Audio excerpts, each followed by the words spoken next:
Jacquie with the Jackie Project, my amazing co-host Ashley Bren, and the fabulous Dr. Cheri Hayes. Hello, ladies. Hello. Thank you guys for joining us tonight on Motivational Monday, and we are going to be talking about all things education, y'all. So I hope my lighting, it seems like it's getting dark here, and then I don't know what's happening, but okay, y'all just bear with me, all right? But tonight is Motivational Monday. We're talking about all things education. And with that being said, we're going to be talking to Dr. Cheri. You don't mind if I call you Dr. Cheri, do you? Not at all. Okay, and we can barely hear you. Let me turn up my volume. Can you hear us okay? I can. There you go. We can hear you now. Okay. All right. Okay. So we are, we're moving and shaking. We're going to be talking about education. Dr. Cheri is all the way in Japan, guys. Like, woo-hoo. And we're going to talk to her about her journey. But y'all know how we do it here, Motivational Monday. It is all about motivating and inspiring women, motivating you to action. So once you finish watching one of our segments, you will be called to action, And what did you say last week, Bren? They're going to be activated. They are going to be activated. Y'all, wait. Speaking of activated, do y'all remember the curl activator? Remember when people had Jerry curls? And you put the activator on and it was activated. Make magic, SSS. That's what's happening tonight, y'all. We're gonna put some activator on and it's gonna be magic. But I don't know why you're laughing at me, Brent. You know, I'm subject to say anything on Motivational Mondays. Y'all know. It may not make too much sense, but hey, it sounds good at the moment. So let's hop right in. So Ashley Bren, I'm going to have you introduce yourself, and then Dr. Cheri, you'll introduce yourself, and we will start. We'll go right on into it. Hello, welcome to Motivational Monday. I am the Ashley Bren, also known as Brenda. It is a pleasure to be here. I'm ecstatic about this interview with Dr. Cheri. I know it's going to be absolutely amazing. We're talking about education today, which is one of my most favorite subjects. So I'm ecstatic about everything and all things for Motivational Monday today. And we hope that you will be inspired to shift out of neutral and hit the gas after you hear our amazing Dr. Cheri on today. It's a pleasure to be here. Nice to see you, Jackie. Yes, girl, I made it. I have to tell y'all about that. Oh, child, I was in a nightmare. Trying to get back to Texas. But anyway, Dr. Cheri, go ahead and let's introduce yourself. Hello there. I'm Dr. Cheri Alphonse Hayes. You can just call me Cheri. I'm fine with that. And I am from the island of St. Lucia, the Caribbean, raised in New York, and then have traveled the world since then. I'm an educator by heart. I love what I do. I also love to write children's books. I've written 3 children's books recently. And anything education, anything to increase achievement among students, I'm there. But most importantly, I love to advocate for parents and also advocate for parental involvement in education. That's wonderful. I'm going to hop right in because when you said that about advocating for parents to be involved, I think that that is so important for the parents to be involved in their children's education. Talk to us a little bit about that and just, you know, your experience with parents being involved in their children's education. Well, I'll share my story full around, and what I'll do is drop a link in the comments just to share my overall story. Okay. One of the reasons why I'm very passionate about parental involvement is because without the parents' involvement, without the parents knowing what's needed for a child to be successful, although kids are resilient, most of the times children will not move on and they'll not be as successful, or they will not flourish as they need to if mom or dad, and when I say parents, I'm not referring to necessarily just mom or dad. We're talking about the entire village. Right. Right. So my story starts with being an immigrant child in New York, and leaving the country of St. Lucia at the age of 10. And with that, my parents were very involved. It was always about education for them. Education was the key. Education was what was going to propel you into the future as far as being successful. So education was not a question for us. We didn't sleep on or miss assignments or things of that nature. However, when I moved to New York, I had a very difficult transition from the Caribbean into the United States, where I was bullied, and bullied to the point where I became truant at school. And I talk about this with no problem. And my mom always asks me, why do I keep bringing up the fact that I was bullied? Have I not gotten over it yet? And it's not a matter of not being over it, but I believe that you should always share where you came from, what formed you, and what experiences you've had that has led you to the decisions that you've made or the moves that you're making right now. So mom, dad, grandma, brothers, sisters, absolutely no one knew I was being bullied at any point in time. And I went through that on my own, and had challenges at school, you know, to say the least. But that one time, and it's in the story that I share, Open Letters to Educators, that one time that the truant officers picked us up and contacted my mom, that was the one and only moment that I decided that I was going to be the student that I knew that I could be, with the help of my family. So I promised my mom that day that I would change. I would never do the truant thing. I would just be on the straight and narrow. And with her support, with my dad's support, my entire family support, which was always there, but I rejected it, I flourished in education and became a scholar. And I say that, I tap myself on the back. You know, to achieve a doctorate degree is not something that I take lightly. And I didn't do that alone. So that's where I figure, or that's why I say parental involvement is paramount. Without your mom, dad, your village, whoever it is, you're not going to be 100%. You're probably going to hit 95%, but you're not going to hit that 100% without the support of others who've been there and done that backing you. That's great. That is really good. Before I move on, a couple of things. Cheri, do you have another device that's going that you can turn the volume down? There's just a little bit of feedback that you have. I don't know if you How about now? A little bit. Okay, yeah, that's good. Yeah, it Okay. may have had something else on. Then Anita James, she commented, she said she is following from St. Lucia. And she wanted to say hi to everyone and thank God that you overcame your challenges.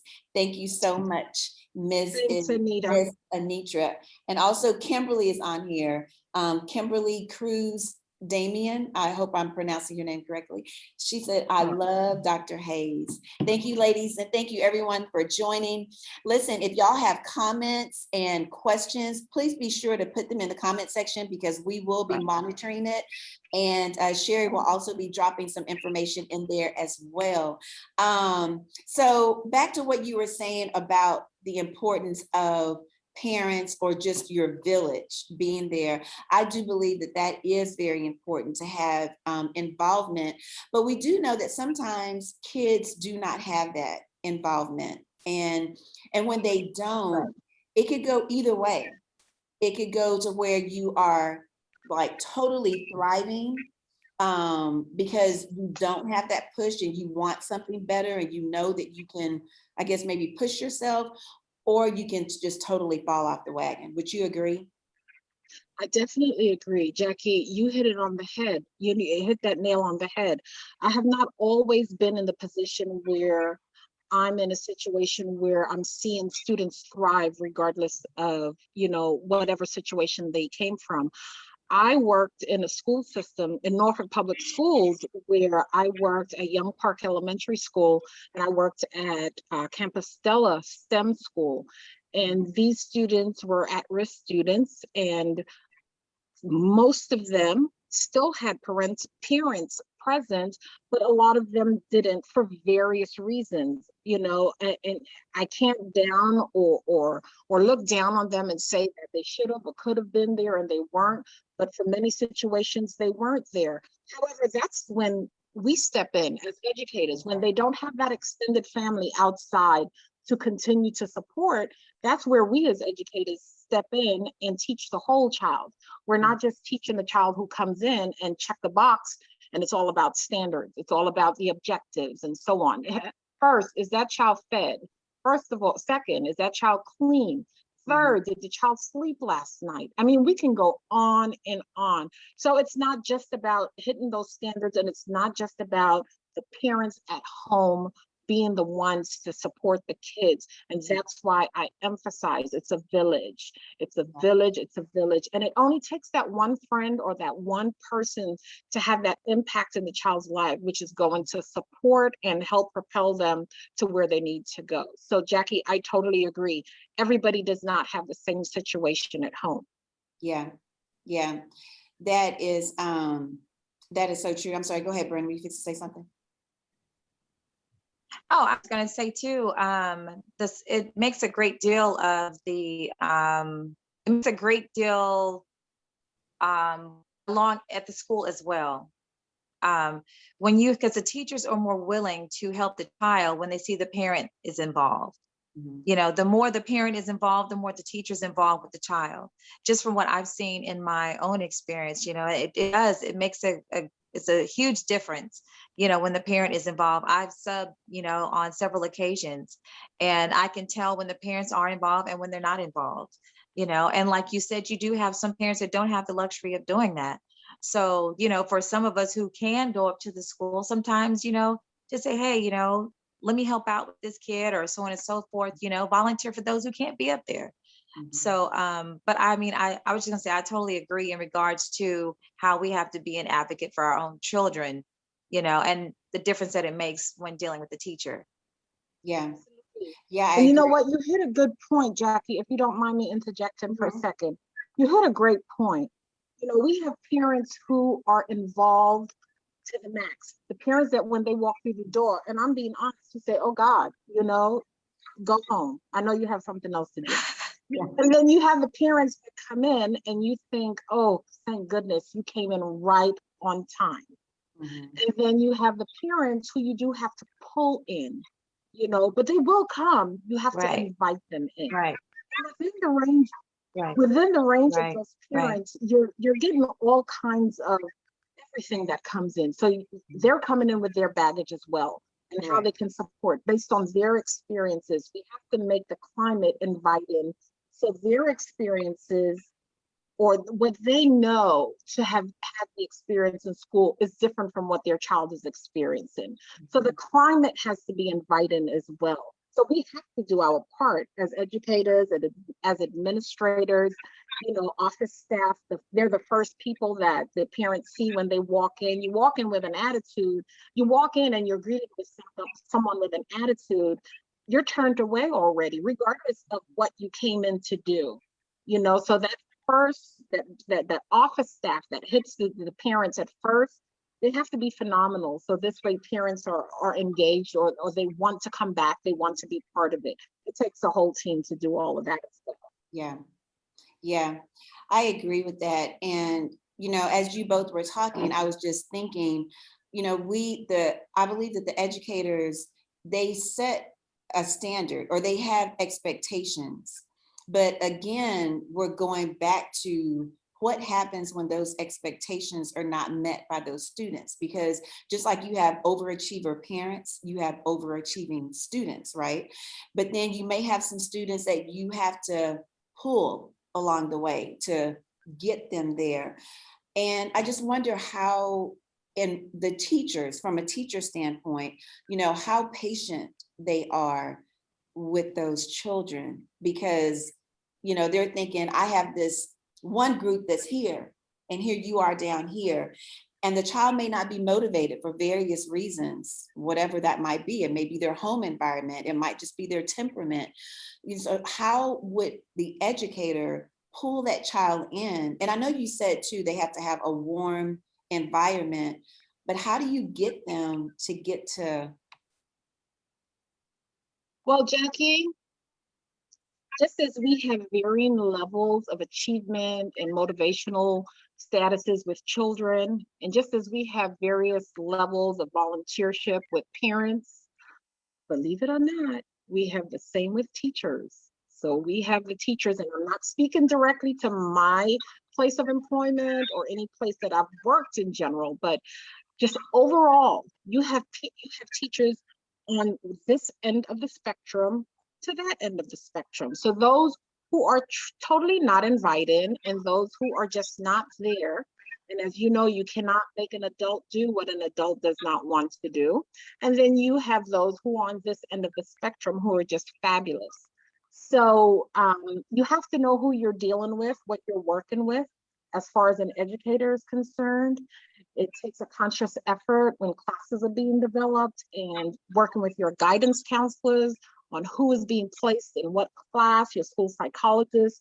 And this comes from knowing families, building relationships, and really having the experience and the knowledge in the back to determine this is going to be a good fit for this child. This is not going to be a good fit for this family. This teacher will do this and this teacher will not do that. And then there's the background. As an administrator, I can say that in the background that there are channels and there are situations where the teachers have to be held accountable. So parents and visitors, students, they do not see that side of it, but it does not go unnoticed, you know. And I have a friend who tells me all the time, you know, she doesn't understand why this teacher is still employed. And what I can say is, just like the child who have failed or not met the expectations many times, do we just throw them away? Or do we train them? Do we scaffold? Do we put in interventions and strategies to support them? So you do the same with a parent, you do the same with a teacher. Of course, there's going to be a time where, you know, you actually hit the cap, you hit the ceiling, and those teachers are no longer in your building. So it's a matter of training, it's a matter of communication, and it's a matter of relationships with those teachers and understanding what their expectations, what their elements are that they have to meet as an educator in order to be satisfactory in meeting their job requirements. Yeah, that's good. I agree. Bren, oh, I thought you were getting ready to say something. I was gonna say, as a parent, because I know nobody wants you to tell them to do their job, right? Nobody wants you to tell them how to do their job. But however, sometimes as a parent, it's hard to communicate to the young 24-year-old teacher, you know, the early 20-somethings teachers in regards to, you know, especially if they, not counting it against them if they don't have kids, but a lot of times if you don't have kids, your patience may not be as much as someone who does, for lack of better terms. Okay. And because I've dealt with that firsthand with my daughter's teachers, and it's, I read a lot, quite a bit, and I said, hey, you know, the classroom, it's not supposed to be a hostile environment. I went through the whole teacher's code of conduct, you know, this is where this is, so on and so forth. But before I even did that, I said, hey, you know, I have some concerns. You know, I've heard some verbiage, you know, on the playground when I come volunteer. I see how the kids are kind of responding, so on and so forth amongst each other. You know, I'm just kind of trying to figure things out, but she was very offended. You know, and I said, hey, I'm not trying to tell you how to do your job or anything like that. You know, it's just that I'm trying to understand because I want what's best for my child as well as the other children in the classroom. So what is another way to communicate that to the teacher without the teacher being offended?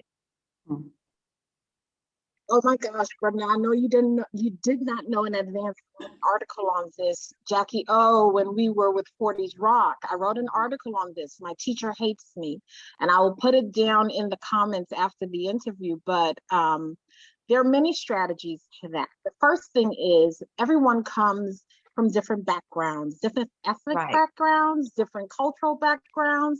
And so it's not only the fact that they're not meeting the social and emotional, they're also not meeting other needs of the kids. So, Right. and they're going based off their experiences. And a brand new teacher, young teacher, needs to be mentored. That's the first thing. Right. So Right. I would suggest that, you know, one of the biggest things we do with our organization is that new teachers receive mentorship that entire first year that they're there. So we're talking about the do's and don'ts. We're talking about all kinds of supports that are put in place for them. So in addition to that, we're talking about having conversations, because you do have to build a relationship. There has to be trust between you and the individual. And as you said, she does see it as you're attacking whatever it is that she's trying to do. Some of that is lack of maturity. Some of that is lack of experience, simply. But I think the best thing that you did is to speak to that teacher first. We never want someone to just jump from 1 to 10 without going to the individual that we're having the issues with and trying to have those meaningful conversations that are specific to our child's needs. So I think the first step was the right step, to speak to the teacher. You did your research on what is acceptable, what's not acceptable. And then if you're not able to come to a good level of communication, before you even take it to administration, there are counselors in place that you can have those conversations with, or bring in with the teacher. Bring in another seasoned teacher, the team lead, or the grade level chair, the department chair, to support. And again, that's where that mentorship comes in. Then you take it up another level if you're not satisfied. And I'm saying all this to say that you don't want to, just like on our job, you don't want somebody to go directly to the boss without giving us all the opportunities that we've had to make the corrections. So then, you know, the guidance counselors, the student support team, or your mentors and so on. And then you take it to administration. Administration should be your last stop, because that's where the buck should stop, in the building. And there should be, if you have a administrator, as I said, who's cultivated a climate that is conducive to parents coming in and building relationships and having those hard conversations, good conversations, where everybody is left feeling comfortable, not necessarily everybody, it's not a win-win, because you can never be totally satisfied with certain situations when you're dealing with so many people. But that's where the buck should stop. And I would say 9 out of 10 times you do get satisfaction that way. When you started with your research, you've gone to the teacher, you've taken it to the next level, and then your admin team. And if that doesn't work, you know, there's still someone who's above us, above the administrators, and there's someone who's above the school board. Okay, Ms. Brim, I see you. All right, so we never really wanted to get there. However, these are the steps that you can take. You have to remember your child comes first, always. And that's good what you said about mentors, because I do believe that young teachers coming in, they do need to be mentored. I mean, they're just coming in, you know, they're like 22, 23, maybe 23, 24. You're coming in teaching high schoolers, or what, you know, whatever you're teaching, age group you're teaching, you're straight out of school. So I do believe every school, you know, I know that's probably not possible, but they should have some type of mentorship program to help mentor these new teachers. Well, Jackie, it's not that it's not possible. Here's another problem or another situation. Sometimes sometimes teachers or individuals want to be paid for their time. You cannot fault them for that. And sometimes there aren't programs or there aren't funds in the budget for mentorships. However, if I'm a good teacher or I'm a seasoned teacher and a brand new teacher comes on board, I think I'm to support that teacher in the sense that you want to create an environment where the teacher is going to be successful. Right. Oh my God, we're hitting all the good spots today. So I wrote an article with the Stars and Stripes in Japan back in 2015, and it was called Thankful for the Teacher Next Door. And I'll post that one as well.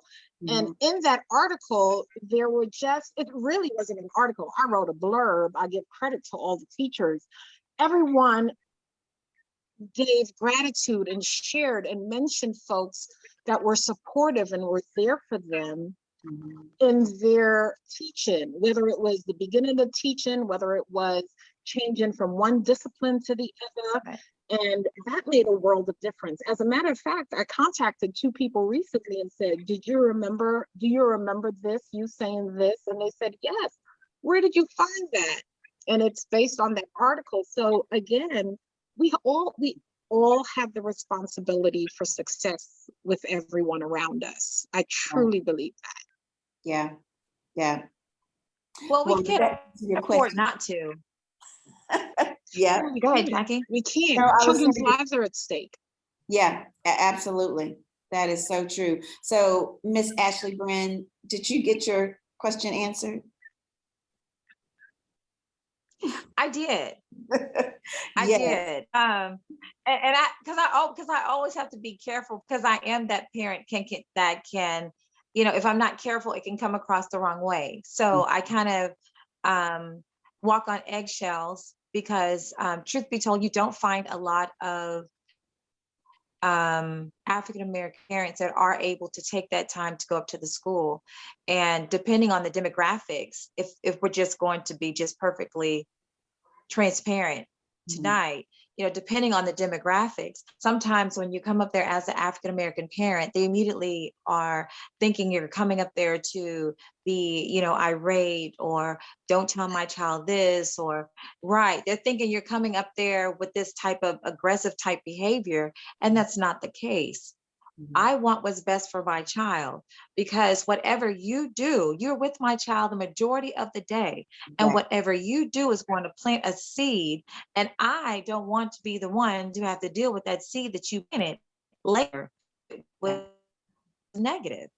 I have to deal with that. And if some type of trauma happens within the classroom, well, now I'm dealing with therapy. These things can escalate. So at that point, it's not that I'm trying to be, come to you and, like I said, tell you how to do your job, but that's my child. I'm responsible for that child.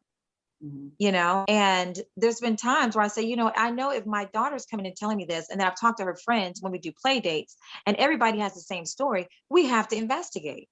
We owe it to the other children to investigate. Agreed. Especially if you're a volunteer at the school, if you're another teacher and you got wind of it, it is our job to make sure they get what they need when they need it, if possible. So that's just, Yeah, that's good. But yeah, she did answer my question because I don't play when it comes to kids because I feel that it's their innocence. And a lot of people take lightly what they say and their feelings, and they're going to be an adult one day. You don't want to damage them in any form or fashion. Yeah, that's good. I agree. Agreed. Yeah, I totally agree. Cheri, oh my goodness. Like every time we have these really great conversations, I know, like our time just like goes fast. Really quickly, because I really want to hear this story too of your journey. So you shared a little bit about being bullied and the importance of that in education, but tell us a little bit of how, was that the real reason and the reason why you got into becoming an educator because of that incident? Well, I'll say yes and no. Okay. Towards the end, I realized it was a purpose. However, at the beginning, I swore that I would become an attorney. I would never be married. I would never have children. And my mom would live with me forever. My mother said, no, you're going to be a teacher. You love kids. And I said, no, I don't. I don't like children. And I don't know when or how this started. Mhm. I used to volunteer at a daycare center, my sister's daycare center in the Bronx, in New York, Seven Corners Daycare Center. And I started in the classroom as young as 13 years old. That's after I got my tail whooped. Okay, so I started volunteering in the classroom. And I started to develop a love for being around the kids. And I started collecting things. I started collecting books. I started buying notebooks. It was like I was going to open my own school right there in the house. And my mother saw that. And she saw how I interacted with kids. And then again, coming with a lack of knowledge from the Caribbean, my mom said, lawyers are liars and you will not be a lawyer. We will not have a lawyer in the family, because she only thought about one type of law. We weren't exposed to everything. I wasn't at the time either. However, I wasn't paying for school, mom was. So eventually I found my way, not until probably my master's. And I completed my master's at Norfolk State. And it was not until then I really decided that I was going to become an educator. And I could not believe what a difference it made in me as an individual to be in education and impacting kids' lives. So I was thankful. I was really thankful for my mom. I thank her every day that she saw that in me. Again, that's that relationship. She saw that in me and knew what made me light up. And that's how I really became an educator. Now, the second part to that is when you become an educator, then you see all the things in education that you would love to fix that you can't. You really can't, because then, you know, you're not going to be around to do it. You're going to kill yourself. Yeah. Bullying was one of them, but one of the most important parts of education that I saw was the lack of support for parents. And that's how the advocacy for parental involvement came around, as well as specifically targeting immigrant children or immigrant families. And that's where my heart is. As an immigrant myself, that's where my heart is. It's not that I won't advocate for all parents and for all children, but specifically for them, because they come with a lack of knowledge to the United States and they're not able to get into the system and maneuver within the system as they would if they had all the knowledge that someone who was born and raised here. So that's basically how I came around to all of it and how I finally found myself in education. Wow. So do you have like any initiatives or things that you're doing now to help advocate for these parents, these immigrant parents? Well, there are a couple of things in the pot. There are always things in the pot. So one of them is that part of the training that we talked about, and creating an environment for students and parents where you can develop a culture where it is inviting and it's trusting. So I just launched the page, bringing the 3 R's back to education. And that's a Facebook page where I will provide some consultancy as well as professional development, teamwork strategies, mindfulness, and so on within the educational system on the teacher side. That's worldwide, because you can do everything through technology now. And there's, you know, of course, there's some travel involved. On the other side, as far as parents are concerned, I had some connections to creating experiences for parents, but I think that's something I'm going to delve into a little later with a former colleague of mine who just became a judge in Washington State for immigrants dealing with immigration. And we talked about collaborating on some ideas. So being that I'm overseas for a while, I think a lot of the parent part with the immigrants are going to come along later. Okay. But right now, working with a culture of grooming teachers to be the best that they can be and being supportive to students is where my focus is right now. Okay. That sounds great. Now, we know that you're overseas, you're actually in Japan now. How did your journey begin for you to even get there? Like, how did you end up there? So I've been married twice. Mhm. My first marriage, my husband was in the Navy, and we were stationed in Yokosuka, Japan in 2005. And that's how we got to Japan, and that's how I learned about the organization that I work with.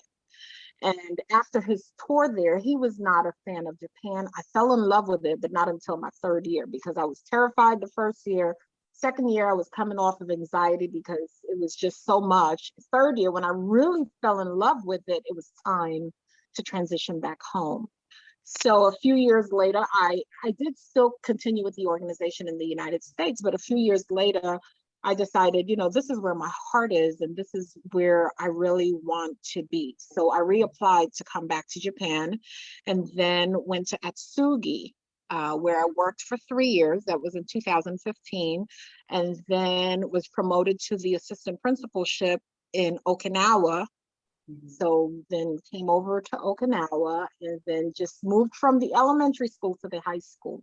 Oh, wow. Okay. Now, how are you liking that transition, girl, from elementary? That seems like, You guys have teenagers, you already know.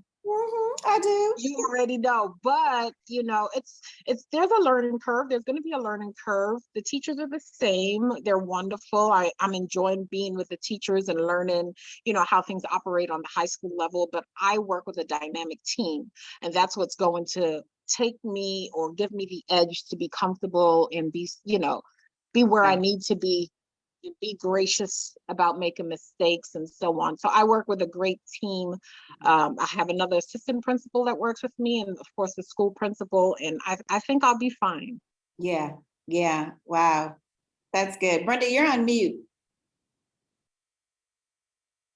I was trying to wait. I get excited, so I was trying to wait. So, Go ahead, Brenda. like with you being in Japan now, right? And that's where you're supposed to be, So, how did you where did you find the courage to really go with that and commit? Because as you were talking, you said, okay, well, I went to this place and then I did this, I did et cetera, and all et cetera, and it's all in Japan. And so, I mean, a lot of us will have something in our heart and we know it's what we need to do, but you're just, you're kind of on the edge. But I mean, from the sound of things, you're all in, completely committed. So, I mean, Right. How did I make find that that? courage? Mhm. I put myself first, Mm. period. So I was working in the United States, and I was not happy. I was still with the same organization, but I was not happy. Not happy in the sense where I didn't feel fulfilled, I didn't feel appreciated, and I didn't feel as if there was anywhere else to go. Mhm. And being an island girl, not saying I'm not American, I'm born of St. Lucia, and I'm an island girl, true at heart. The connection with Japan just made it that much easier, as Japan, we say Japan and we think about this huge country, but Japan is just a huge island Mhm. with a lot of rich culture that reminded me of where I was from. Wow. The landscapes, the housing, the kindness, and everything. And that's truly what brought me back. Of course, safety, you can always talk about safety. Safety was number one. But that's what truly brought me back. Once I got divorced in 2008, actually, that's a lie. I think it was 2010. I think it was 2000, June 8th, 2010. Once I got divorced, I made a conscious effort to heal, in the sense that it would always be about me first. I cannot be there for my kids. I cannot be there for my mom, my siblings, any family members, anyone else if I am not whole first. And that's still not necessarily a struggle, but it's still something that I'm working on, putting myself first. So when I decided that I was going to put myself first, I created a vision board of what I wanted and what my what the non-negotiables were going to be. And it is the funniest thing. And in no way does this take away from my first husband, because I love him. He's a great friend.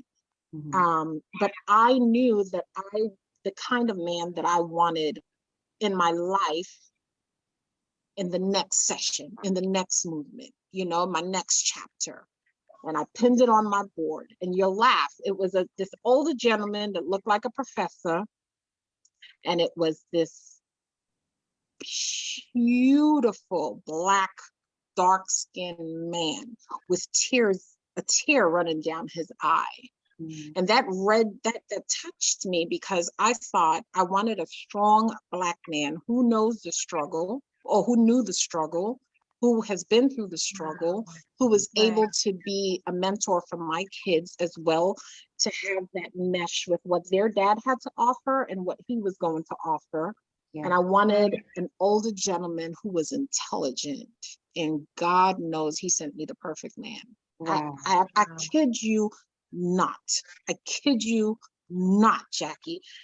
Kid you not, Brenda. Older than me, very sophisticated, very kind, very intelligent. And of course, he's an American. His struggles were different from mine.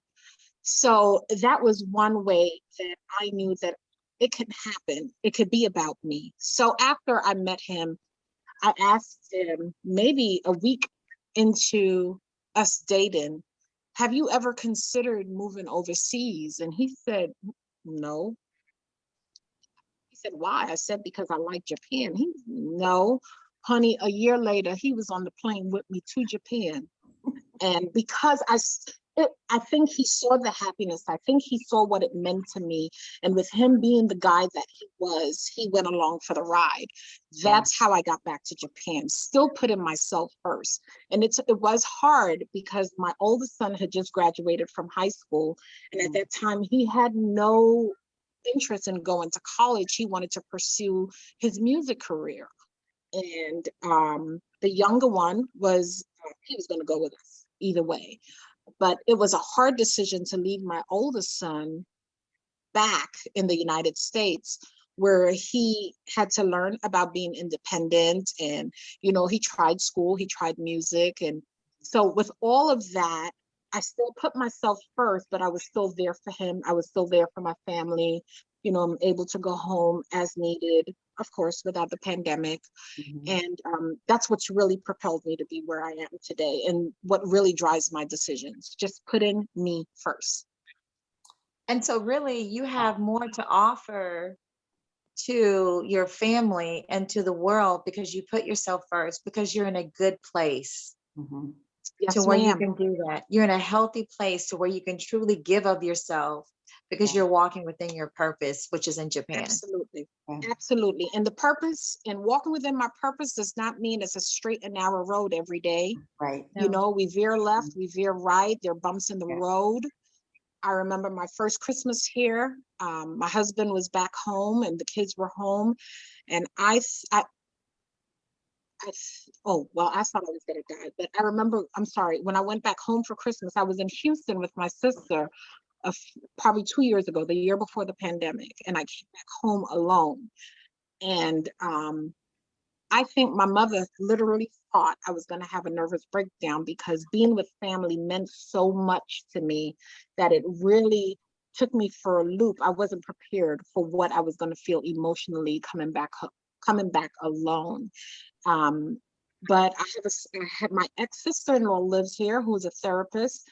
We tapped into those resources and attempted to get me whole again. And here I am. Husband came back to join me because he went back home to work for a little while. And that's the road. The road traveled is never always smooth. There's so many challenges to it. So I could only appreciate what I've gone through, what I'm going through, and what lies ahead for me. Right.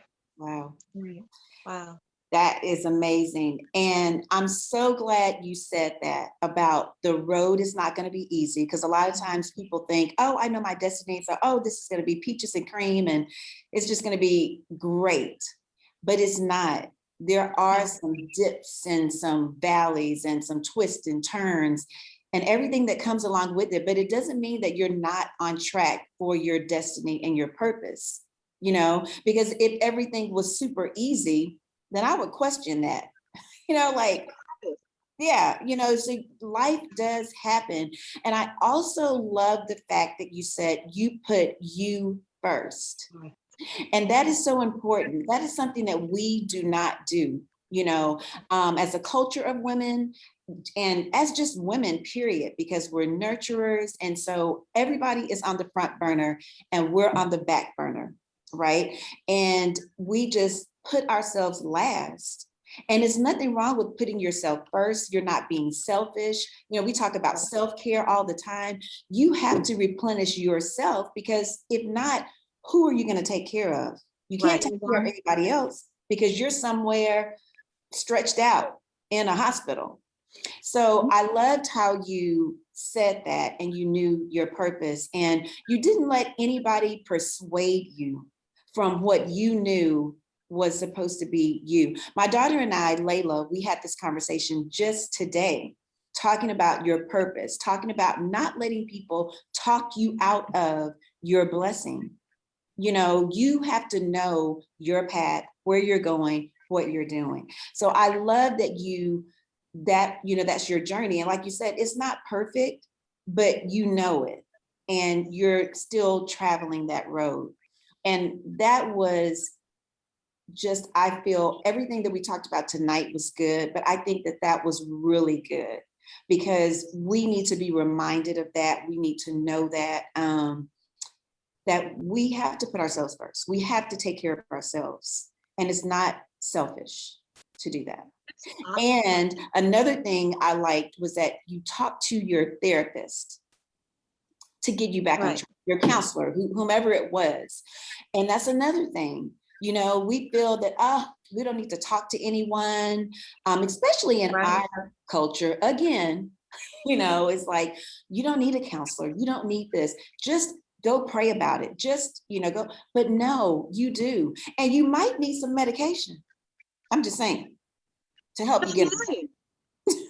You know, you are not lying.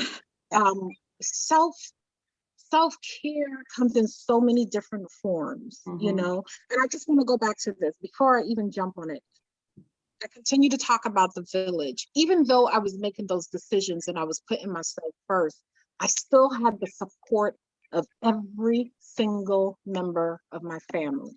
Yeah. Although they knew that it would take me miles and miles away from them, I still had the support of my family. So that in itself gave me the extra confidence that I needed.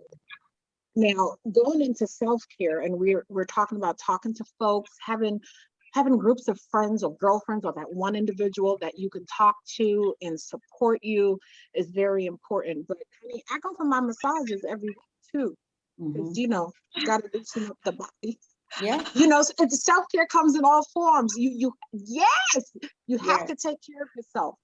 No one is going to do it for you. And what it looks like for me, it does not necessarily look like for someone else. True. Okay, and we're going to end, but I liked what you said about the support, because of your family, of your village, your friends, because that is important. And I remember when I went overseas to work, that was important to have my family, you know, my parents, especially my father. And I can't remember the exact scripture, but it was in Acts. And he was saying how God knows our every step. Before we even get there, he knows that we're going to be there at that appointed time, right? So when he told me that, he was like, this is the time that you're to be where you are.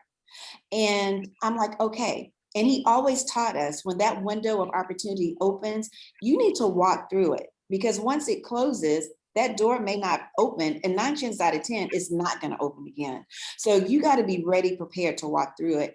But the support of my family when I went to Kuwait was very important to me, you know, and even now in this stage that I'm in of remarrying and starting over again, per se, you know, that I have the support of my family. And so that is important, like you said, to have that support, to know that your friends, your family, they're with you on this journey that, you know, you're on. So, all right. Oh my goodness. We'll have to come back and talk more about that self-care. Like, this is so good. And it's 7:50. Oh my gosh. So we're going to wrap it up. Cheri, give us some last minute or some last nuggets that you want to share with our audience. Let's see. Let me make sure I'm not missing. Okay. People are saying so true. Interesting philosophy. Okay. Yeah. Thumbs up. All right. Let's go. I'll go through the comments later as well and, you know, respond to them as needed.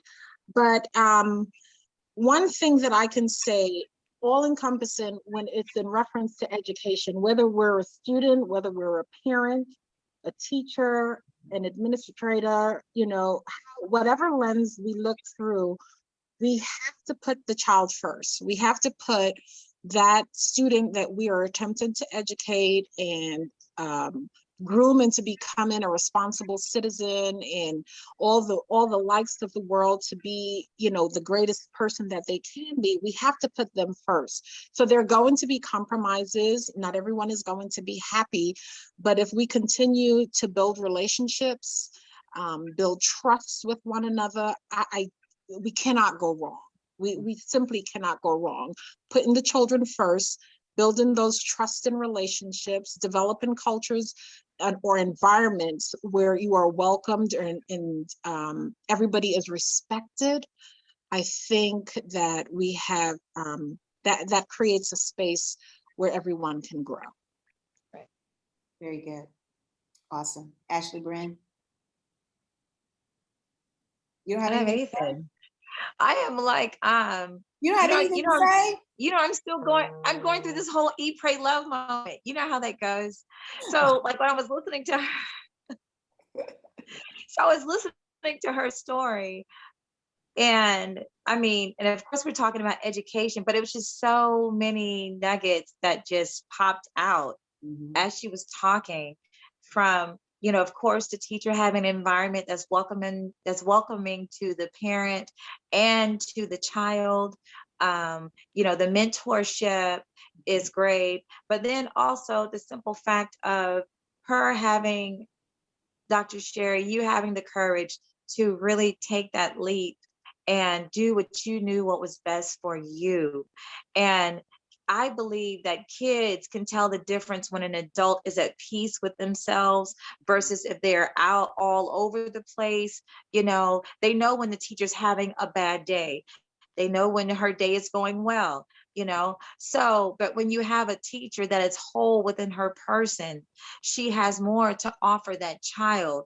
And then she can also not help the child educationally, but she can help that child in ways that maybe the parent cannot, you know, because parents, we don't have all the answers. Exactly. But if we're going to function as a village, well, now I have a teacher who's whole with her person. She's filling in what I can't do, you know, and if she needs me to step in the classroom, I can do that. And now we're functioning as a community versus individuals. So it's just all of that is what I got from it.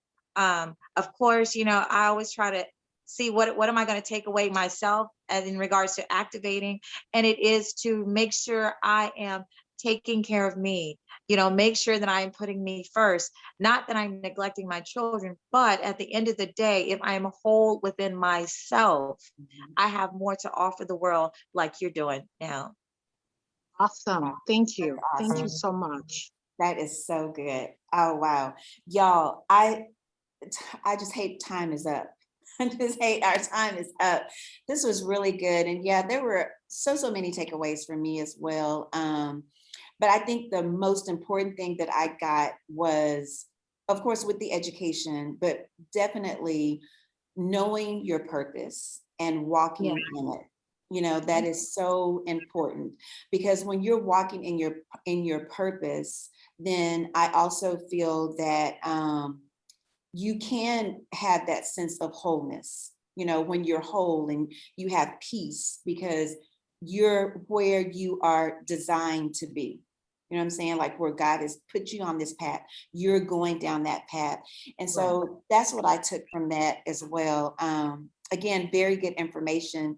Guys, we are going to have Dr. Cheri back with us because this was so good. Like, and we're going to have like coffee and just, you know, have conversation, girl chats, you know, I don't know. We'll come up with something. But tell us about your books before we end, because you have 3 books. You are an author, and I know you're going to go back later tonight and put things in the chat in the comment section. But tell us briefly about your books, how we can find them so we can support you. Awesome. Thank you, Jackie. Well, this is my first book that I ever wrote, and it'll be no surprise to you that it's about a teacher. It's about education, a teacher surprise.